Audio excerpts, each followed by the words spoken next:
ॾिसो था रमज़ान शरीफ़ जो महीनो ईंदो गुज़रदे का देर थींदी आहे। भाउ ॻाल्हायो त सही, केॾी हयाती गुज़री वई आहे, एतिरा रमज़ान बि त गुज़री विया आहिनि भाउ। ऐं ईअं कोन्हे त रोज़ेदारनि लाइ न गुज़रंदा, बेरोज़गारनि लाइ गुज़री वेंदा। अबा रोज़ेदारनि जा बि ॾींहं गुज़री वेंदा, बेरोज़गारनि जा बि, पर उहे ॾींहं भला अथव जिन अलाह जा रोज़ा रखिया। अज़ीज़ और दोस्तो ऐं प्यारा भाइरो, अव्हां जे आॾो क़ुर शरीफ़ जे ॿिनि जॻहनि तां ॿ आयत तिलावत कयूं आहिनि। दुआ करियो अल्लाह ताला मूंखे सही सही बयान करण जी तौफ़ीक़ अता फ़रमाए ऐं अल्लाह तबारक व तआला हर मुस्लमान खे क़ुर पाक जे मथां अमल करण जी तौफ़ीक़ अता फ़रमाए। बुख़ारी शरीफ़ जी हदीस आहे, सहाबी हिकिड़ो रिवायत बयान करे थो, हिकु दफ़े असां नबी साईं सल्लल्लाहु अलैहि वसल्लम जी दरबार में वेठा हुआसीं।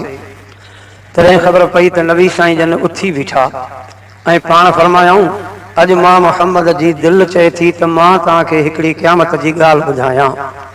सहाबा किराम अर्ज़ कनि था, साईं ॿुधायो। साईं जन फरमाइनि था, क़यामत जो ॾींहुं थींदो, हिकु अहिड़ो नबी रब जे दरबार में ईंदो जंहिंसां हिकिड़ो उम्मती गॾु हूंदो। ऐं पाण फरमाए कि अहिड़ो नबी रब जे दरबार में ईंदो जंहिंसां कुल ॿ उम्मती गॾु हूंदा।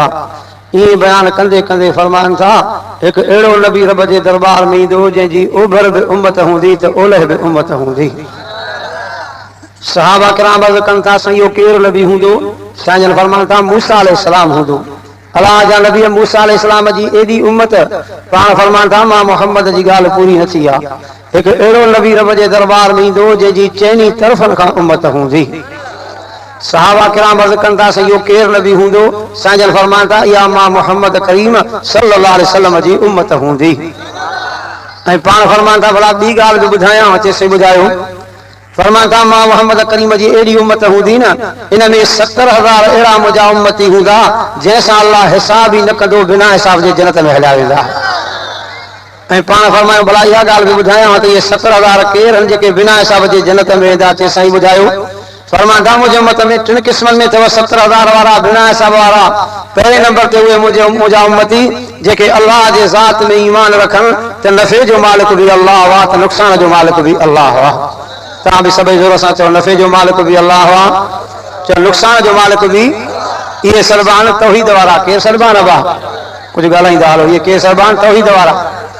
ॿिए नंबर ते नबी साईं फरमाइनि था, उहे मुंहिंजा उम्मती जेके पखियुनि ते ईमान न रखनि। पखी ॿोड़ींदा आहिनि, पोइ माण्हू चवंदा अथव कुझु थींदो, ईअं चवणु शिरका थियणु न थियणु अलाह जे वस में आहे।